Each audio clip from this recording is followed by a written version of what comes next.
ખીચા હાથી જોડી દીધું છે મગફળીની અંદર ને આપણે બળદથી અત્યારે આંચી છીએ. આપણે પાવર ટીલરમાં હાંકવાનું છે. આપણી પાસે પાવર ટીલર છે, સનેડો છે ને બળદે છે. તો આપણે બધા પ્રકારથી ખેતી કરીએ છીએ.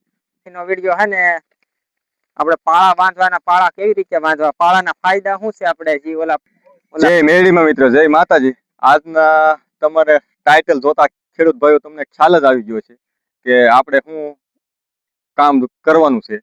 તો આપણે અત્યારે બળદની હારે આપણે ખીચ્યા હાથી છે. આ ખીચ્યા હાથી જો આ ખીચ્યા છે, ખીચ્યા હાથી જોડી દીધું છે મગફળીની અંદર ને આપણે બળદથી અત્યારે આંચી છીએ. આપણે પાવર ટીલરમાં હાંકવાનું છે ને આપણા વીડિયામાં તમે અમને બિના રહેજો. આપણે 39 માંડવી છે, ફૂલ બધા ઉખડી ગયા છે જોરદાર. ને અત્યારે અમે આ જમીનની અંદર જો આ ખીચ્યા આ ફૂલ છે. હવે આપણે આમાં ખીચ્યા પાડી દઈએ એટલે જમીન વાહરી જાય એકદમ. ને આ રીતના લીટા પાડતા જાય. પછી અમે આની અંદર અમે બેલી આંકી નાખ્યું એટલે સાહ ઓલા થઈ જાય. તો અમારા વીડિયામાં તમે અમને બિના રહેજો. વીડિયામાં તમે જરીક આગળ વ્યા જાઓ. અમે આંચી છીએ ને અમારું હાથી કેવું હાલે છે બળદનું તમે જુઓ. હાલો ભાઈ. એ તો આ રીતનું વ્યવસ્થિત હાલે છે ભાઈ. ને કોયલ બોલે છે, ટવકારા કરે છે. વરસાદ આવે તો આ ખીચ્યા આંકવા ખાતર જેવું ગણ કરે ભાઈ.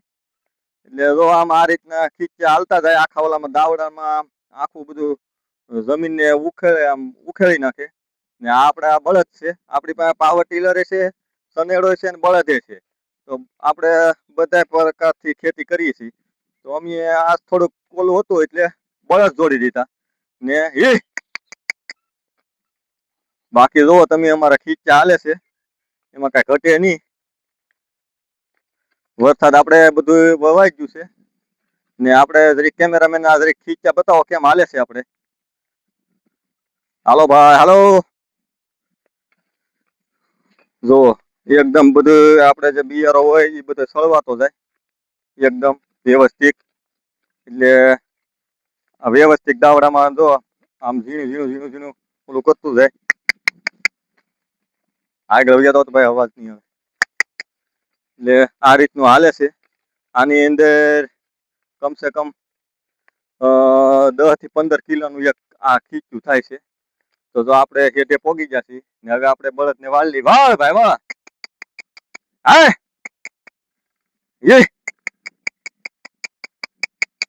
એ ભાઈ હાલ હાલ. હા હાલો. હા હા હા. આમાં જો ખરપિયો આપણે રાખી દીધો છે અહીંયા ને ધીમે ધીમે પાછા વાળી ને ચાલુ કરી દીધા છે.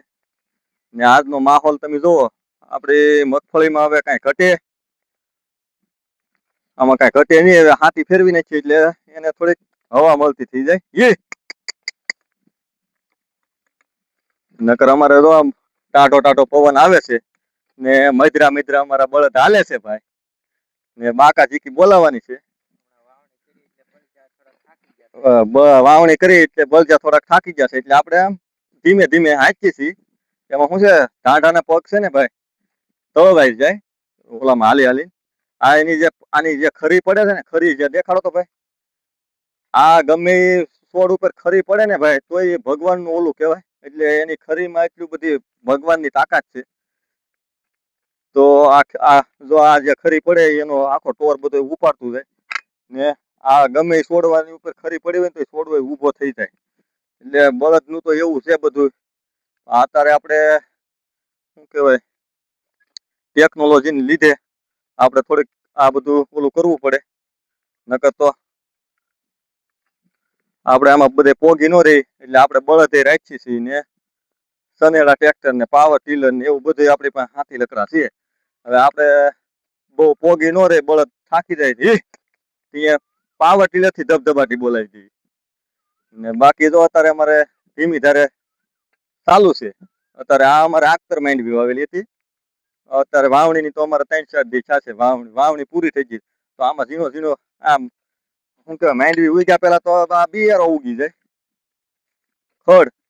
એટલે આને છે ને સાળવી નાખી. આ ખીચા સાળ આમ ખડ સળવાઈ જાય ને પોપડી મળે એ સાળવવાનું કામ કરે. આમ સળવાઈ જાય બિયારણ એકદમ સરખું એટલે ઓલું થઈ જાય. જોવામાં એકદમ સરખું સળવાતું જાય ખડ એટલે વાંધો ન આવે આમાં. ને જમીન બધી આમ થોડીક કોલી થઈ જાય એટલે વ્યવસ્થિત વાહરી જાય જમીન. ને જમીનને જે પોષક તત્વો મળવા હોય અને આ જે ખીચા પડી જાય એટલે પોષક તત્વો મળી જાય ને એટલે આપણે આ ખીચા પછી આમાં બેલી આખી નાખ્યું બે દી પછી. ત્યાં એવું લાગે સનેડાથી દાબશું. અત્યારે ધીમી ધારે ખીચા મારી દઈ. બાકી જો અમારે ખરપજો ને કઈ ઘટે નહીં. હવે અમારા આગળ કાકાનો છોકરો છે ઢેલી ઘડીક તમસકડી બોલાશે કારણ કે આ વજન વાળો હાથી આવે હલ્લી નહીં જો. એટલે આ હું શું કરવું પડે શરૂ રાખવાનું છે. કેમ કે હવે જો આ પછી આપણે આની પછીનો વિડીયો હે ને આપણે પાળા બાંધવાના. પાળા કેવી રીતે બાંધવા, પાળાના ફાયદા શું છે, આપણે જે ઓલા છે એના ફાયદા આપણે કેવું કે માંડવીમાં પાળા બાંધવાનું શું મહત્વ છે. બધા ખેડૂત મિત્રો પાળા મારે છે પણ અંતર કેટલું રાખવું પાળાનું જે કરીને માંડવીનો શું કહેવાય હુયા મૂકવાની પ્રક્રિયામાં બહુ સારું ઓલું ઉત્પાદન મળે અને હુયો ઓલો ન થાય. જેમ બને એમ થોડોક પાળો આખો રાખવાનો, બહુ ઘહાવા નહીં દેવાનો માંડવીમાં. જો ઘહાઈ જાય એટલે હુયો હલ્લી ગયો એટલે હા એનોય નાખવાનો છે.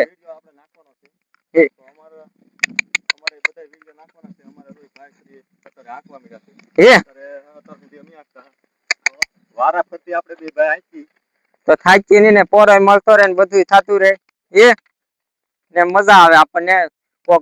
એક ઉથલ મરાવે ને ત્યારે કેમ કે હમણાં વાવણી કરી એટલે હાવ પૂરું થઈ ગયેલું આપણું ત્યાં થઈ ગયું હાલી હાલીને વાહે. એટલે હવે કોક એક ઉથલ મરાવા આવે ને તો આપણને એમ લાગે ઓહો આપણું આખો દી નું કામ કરવા આવી ગયા કોઈ એમ. વારાફરતી કામ કરવા લાગી. આગળ અમારે જો ઓલા ભાઈ હતા એ આવીને વૈયા ગયા છે. એ ભાઈ ને રજા હતી એટલે એના એટલે શું કેવાય લાભ લઈ લીધો છે અમે. એ કે હું 2 દી પોરો ખાવા આવ્યો હતો એટલે અમે હાથીએ લગાડી દીધા. એ ઘડી હાથી હકાર્યું તો પછી અમે લઈ લીધું તો અમે પોરો ખાઈ લીધો. બધા વિડીયો ખેડૂત મિત્રો જોતા હોય તો શું કહેવાય લાઈક કરજો, શેર કરજો ને સબસ્ક્રાઇબ કરજો. અમારા 1000 સબસ્ક્રાઇબ થવામાં થોડીક જ વાર છે. તમે બધા સપોર્ટ કરો. તમારે શું કહેવાય ખેતીવાડીના બધા આવી રીતના બધા ઓજારો જે અમે આંકી હતી એ તમને બધા અમે વિગતવાર બધી નવી પદ્ધતિથી આપણે ટ્રાય મારશું. બરાબર ને પરો? હા, નવી ટ્રાય મારવાની છે. આપણે ખીચા તો આવી રીતનું કામ કરે છે ભાઈ. માંડવીમાં બહુ ફાયદા કરે છે. અમારે બે આવી ગયા છે. આમ વાળી એટલે ઢાંઢાને શું કઈ થોડો કોરો થઈ જાય. એલા આ સાહે સડતા જો આમ ભૂલી જાય છે હો ભાઈ. સાહે સડવામાં આમાં છે ને નકરો ઝીણો બિયારો વરસાદ થઈ ગયો ને તો બહુ ઝીણો ઓલો થઈ ગયો.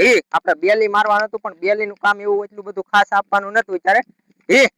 એટલે આપણે જો આવડા શું કેવાય બધા ખીચા કે અમુક મોર પગા કે અમુક હા અને હું ખીચાઈ કે છે ને 5 દાંતાય કે છે. બધા હવ ની રીતે ખેડૂત મિત્રો બધા અલગ અલગ નામ આપેલા છે. અને 3 ફીટ કરેલા એમાં એક મોર પગામાં 5 દાંતા આવે છે. એમાં તમારે જો 2-3 દાંતા કરવા તો 2 દાંતા હાલે છે, 3 દાંતા હાલે છે. પાળા કરવા હોય તો 3 ખીતા કાઢી નાખવાના અને 2 રહેવા દેવાના, પતરું જડી દેવાનું.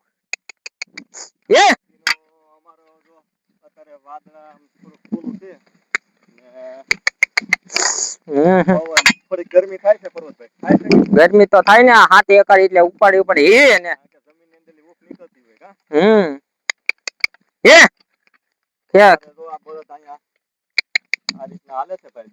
ને આપણે જેટલું જેમ બને એમ એટલું બળદ થી ને ખેતી કરવાની ટ્રાય કરશું. જે નો પોગાણ થાય વાવણીમાં એમાં સનેડાનું બધે ઉપયોગ કરી કે સીઝન જો વરસાદ વધારે કવરાવે તો બધું સનેડો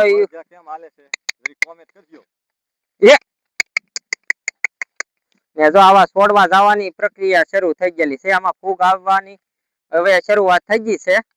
આપણે ફૂગનો વિડીયો નાખવાનો છે. ફૂગ શેના લીધે આવે છે વધારે તો અમારો વિડીયો લાઈક શેર કોમેન્ટ કરી દેજો ને બીજા ખેડૂત પાસે તમે લાઈક કરશો તો બીજા ખેડૂત પાસે પહોંચશે વિડીયો. તો જય માતાજી બધાને. હે? બરાબર ને પરોશભાઈ? હા બરાબર.